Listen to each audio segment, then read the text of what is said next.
மாகாண மத்தியஸ்த சபை அதாவது ப்ரொவின்ஷியல் மீடியேஷன் போர்ட் மற்றும் அடமான சொத்து பறிமுதல் அதாவது மோர்ட்கேஜ் ஃபோர்க்ளோஷர்.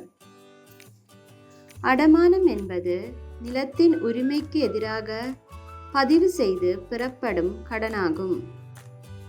இதன் பொருள், ஒருவர் சொத்தை வாங்குவதற்கு கடன் வாங்கும் போது கடன் கொடுத்தவருக்கு சொத்தில் ஆர்வம் உள்ளது. அடமான கொடுப்பனவுகள் செய்யப்படாவிட்டால் கடன் கொடுத்தவர் ஒரு சொத்தை பறிமுதல் செய்ய இந்த ஆர்வம் அனுமதி வழங்குகிறது.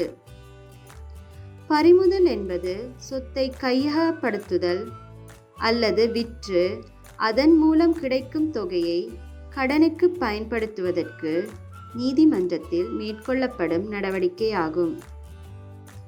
நில ஒப்பந்தங்கள் சட்டத்தின்படி கடன் கொடுத்தவர் கடன் வாங்கியவருக்கும் மாகாண மத்தியஸ்த சபைக்கும் நீதிமன்றத்தில் சமர்ப்பித்த விண்ணப்பத்தின் அறிவிப்பை விசாரணை தேதிக்கு குறைந்தபட்சம் 60 நாட்களுக்கு முன்னதாக அனுப்ப வேண்டும்.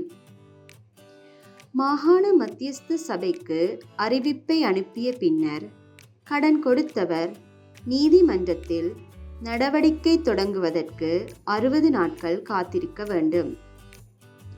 மாகாண மத்தியஸ்த சபை இருதரப்பினருக்கும் இடையில் மத்தியஸ்தம் செய்யவில்லை என்றாலும் இந்த 60 நாட்கள் கடன் வாங்கியவர்கள் தங்கள் விருப்பங்களை பரிசீலிக்க உதவுமாறு கோரும்போது மாகாண மத்தியஸ்த சபைக்கு ஒரு வாய்ப்பை வழங்குகிறது. அடமான ஒப்பந்தங்கள் பொதுவாக அடமானத் தொகையில் கடன் கொடுத்தவர் சேர்க்கக்கூடிய செலவுகளை பட்டியலிடுகிறது. அதாவது பறிமுதலுக்கான சட்ட கட்டணம் போன்றவை.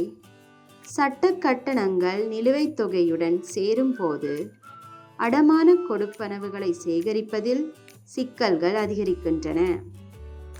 எனவே நிலுவைத் தொகையை முன்கூட்டியே செலுத்துவதன் மூலம் கணிசமான சட்ட கட்டணங்களுக்கான பொறுப்பை தவிர்க்கலாம்.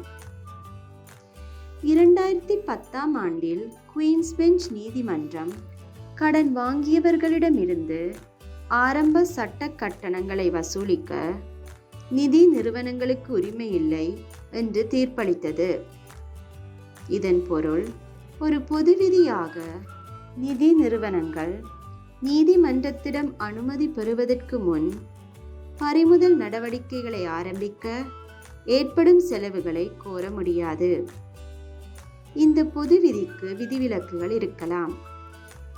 நிலுவைத் தொகையை செலுத்த விரும்புவோருக்கு பாதுகாப்பு உள்ளது.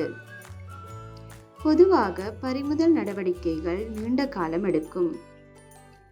ஆனால் கடன் வாங்கியவர் பணம் செலுத்தி சொத்தை மீட்டெடுக்க முயற்சித்தால் இன்னும் அதிக காலம் எடுக்கும்.